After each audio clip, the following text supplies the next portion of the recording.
बंगाल में अगले कुछ दिनों में चुनाव होने वाले हैं। उसका रिजल्ट आएगा, उससे पता चलेगा कि किस पार्टी की जीत हुई और किस पार्टी की हार हुई है। तो पिछले बार चुनाव की तरह इस बार फिर से बंगाल चुनाव में मुख्य रूप से दो दल चुनाव लड़ रहे हैं और उन्हीं के बीच टक्कर है, एक भारतीय जनता पार्टी और एक तृणमूल कांग्रेस पार्टी।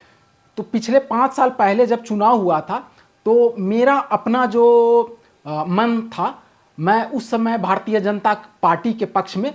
मेरा समर्थन जा रहा था कि भारतीय जनता पार्टी चुनाव जीत जाए, क्योंकि भारतीय जनता पार्टी के राष्ट्रवाद और विकास के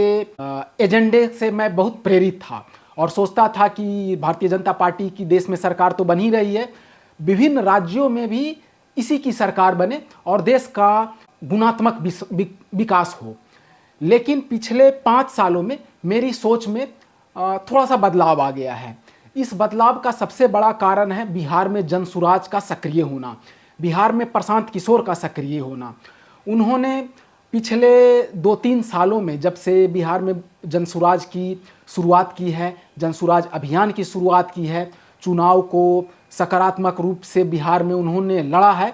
और विकास के मुद्दे को उन्होंने उठाया है। साथ में देश के प्रमुख पार्टी भारतीय जनता पार्टी के विकास के एजेंडे की पोल खोली है, खास के बिहार में। तब से मेरा भारतीय जनता पार्टी के प्रति मोह भंग हो गया है और मैं ऐसा सोचता हूँ कि जिन वादों के साथ, जिस सोच के साथ भारतीय जनता पार्टी देश की सत्ता में आसीन हुई थी, वह वादे और वो विकास के बातें निभाई नहीं गई हैं। केवल एक तरह का ढोंग खेला गया है और कुल मिलाकर कुर्सी को बचाए रखने की होड़ चल रही है। तो पिछले 5 साल पहले जब बंगाल में चुनाव हुआ था तो मैं भीतर से थोड़ा सा डरा हुआ था, क्योंकि उस समय जब समाचार में सुनता था तो प्रशांत किशोर की चर्चा सुनता था कि वे जिस पार्टी का दामन पकड़ लेते हैं उस पार्टी की हार नहीं होती है, उस पार्टी की जीत ही हो जाती है। तो मैं भीतर से थोड़ा सा डरा हुआ था कि हो ना हो भारतीय जनता पार्टी हार जाए और तृणमूल कांग्रेस पार्टी जीत जाए। बाद में जब रिजल्ट आया, बंगाल चुनाव का जब परिणाम आया, तो ठीक यही हुआ कि तृणमूल कांग्रेस पार्टी जीत गई और भारतीय जनता पार्टी हार गई। तो इसका मुझे दुख हुआ था। हालांकि मैं बिहार का रहने वाला हूं तो मुझे इससे कोई लेना देना नहीं होना चाहिए, लेकिन चूंकि भावनात्मक रूप से भारतीय जनता पार्टी के साथ मैं था उस वक्त, तो मुझे इसका बड़ा दुख हुआ। बाद में जब प्रशांत किशोर ने उसके 1-2 साल बाद जब बिहार में कैंपेन शुरू किया और भारतीय जनता पार्टी की पोल पट्टी खोलनी शुरू की, उन्होंने जब ये बताया कि जिस भाई भतीजावाद या वंशवाद को मुद्दा बनाकर भारतीय जनता पार्टी देश में शासन में कब्जा की है या देश के प्रधानमंत्री पद को उसने हासिल किया है, तो वह पार्टी भारतीय जनता पार्टी भी वंशवाद और परिवारवाद से अछूती नहीं है। उसकी पार्टी में भी ऐसे बड़े बड़े नेता हैं जिनके पहले पिताजी बहुत बड़े नेता थे और भाई भतीजावाद के ऊपर ही उनके बच्चों को राजनीति में मौका मिला है, उनको टिकट मिला है, एमएलए, सांसद या मंत्री बने बैठे हैं और इसके अलावा उनके अंदर कोई विशेष गुण नहीं है, विशेष योग्यता नहीं है। साथ में बहुत बड़े बड़े बाहुबली लोग भी हैं जो केवल अपने बाहुबल के दम पर भारतीय जनता पार्टी में जगह जमाए हुए हैं और सांसद विधायक बन रहे हैं और राजनीति में कब्जा जमाए हुए हैं। तो जब इस बात को प्रशांत किशोर ने उठाया तो मेरी सोच को एक तरह से झटका लगा कि जिस भारतीय जनता पार्टी को मैं राष्ट्रवाद का समर्पित पार्टी समझता था, उसकी असलियत कुछ और है। और साथ में उसने एक जनसुराज ने और प्रशांत किशोर ने एक और असलियत बताई कि पिछले 20 सालों से लगभग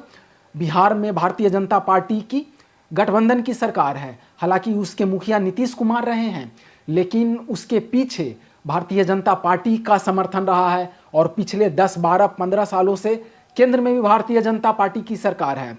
यानी कि बिहार में डबल इंजन की लगभग सरकार पिछले 15 सालों से चल रही है, लेकिन बिहार का विकास क्यों नहीं हुआ, बिहार की तरक्की क्यों नहीं हुई? बिहार आज भी देश का सबसे गरीब, पिछड़ा और सबसे पलायनग्रस्त प्रदेश बना हुआ है। क्यों? बिहार के हम जैसे बच्चे को अच्छा अवसर, या यहाँ के करोड़ों बच्चों को पलायन करना पड़ता है, उनको दिन का ढंग की मजदूरी नहीं मिल पाती है, ढंग का रोजगार नहीं मिल पाता है, सुख सुविधा लगातार मेहनत करने के बावजूद उनको सुख सुविधा नहीं मिल पाता है। ऐसा क्यों? तो ऐसा इसलिए है क्योंकि भारतीय जनता पार्टी केवल अपनी कुर्सी बचाने के फेर में है। उसे बिहार के जनता के साथ, बिहार के विकास के साथ कोई लेना देना नहीं है। हाँ, उसे गुजरात के विकास के साथ लेना देना है जो वो कह रही है, और गुजरात के विकास को मसाल के रूप में पूरे देश के सामने दिखाकर पूरे देश की जनता का भारतीय जनता पार्टी ने वोट लिया है, और केंद्र की सत्ता में और अन्य राज्यों में वह शासन में आसीन है। तो जब ये बातें प्रशांत किशोर के मुख से और जनसुराज के मन से मैंने सुना तो भारतीय जनता पार्टी के प्रति मेरा मोह भंग हुआ, और एक 5 साल पहले का दिन वो दिन था और एक आज का दिन है। मेरा मोह इस तरह से भंग हुआ है कि मैं अब चाहता हूँ कि बंगाल में भारतीय जनता पार्टी चुनाव ना ही जीते,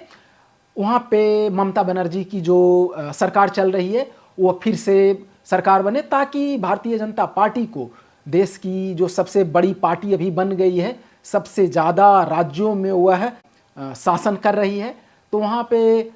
कुछ जगहों पे कम से कम एक मजबूत विपक्ष मिले, ताकि जनता की आवाज़ बलवती हो और जनता की आवाज़ भी उठती रहे। अगर सभी जगह पे किसी एक पार्टी की सरकार बन गई तो ऐसा ना हो कि धीरे धीरे यह पार्टी, यह सरकार अहमन्य हो जाए, तानाशाह ही हो जाए, और वह जनता की बातों को कुछ सुनने के लायक ही ना रहे, वह सुने ही नहीं, और जनता चिल्लाती रहे, जनता पलायनग्रस्त रहे बिहार की तरह, और सरकार कानों में तेल डाल के चुपचाप सोती रहे। तो इसके लिए यह बहुत ज़रूरी है कि भारतीय जनता पार्टी जैसी पार्टी को भी और उसके नेताओं को भी एक मजबूत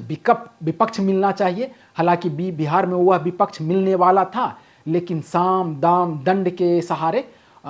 उसे पूरी तरह से अभी कुचल दिया गया है, और अभी बारी है बंगाल की। तो खैर वहाँ अब तो बंगाल की जनता को यह निर्णय लेना है कि किसके पक्ष में उसे वोट करना है और किसकी वहाँ पे गवर्नमेंट फॉर्म करनी है। लेकिन मैं ऐसा बिहार में बैठे हुए एक शिक्षित नवयुवक के रूप में मेरा ऐसा भावनात्मक समर्थन है कि वहाँ पे टीएमसी, तृणमूल कांग्रेस पार्टी यानी ममता बनर्जी की सरकार पुनः फिर से सत्ता में आसीन हो और भारतीय जनता पार्टी फिर से वहाँ पे चुनाव हारे। जय हिंद।